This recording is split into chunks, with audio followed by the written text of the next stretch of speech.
手机啊愈做愈薄，伫咧苹果甲三星今年推出上新轻薄机型进前，中国品牌抢先伫咧世界通信大会推出一款讲是世界上上薄的手机啊，是无到1公分高。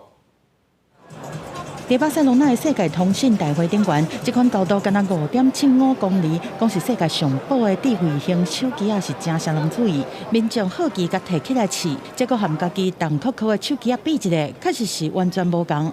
That's really amazing. It's really amazing, incredible. If I just compare it to the block, to the stone I have in my pocket, it's really a huge difference. Look at it, you can see also. Amazing. 这是中国品牌团 Intechno 抢先推出的全新概念机 Spark Sting， 和三星 M 5月就要发表，讲是机身的高度敢若5.84毫米的 Galaxy S25 Edge 比起来是更较轻嘛，更较薄。但是和苹果今年嘛要推出的超薄款 iPhone 17 Air， 高度敢若5.44公里，比起来就小可较差一寡。不过 Spark Sting 内面有5200毫安培小时，大容量的电池，希望就算机身变较散嘛，同款有续航力。公司新闻展回应朋友。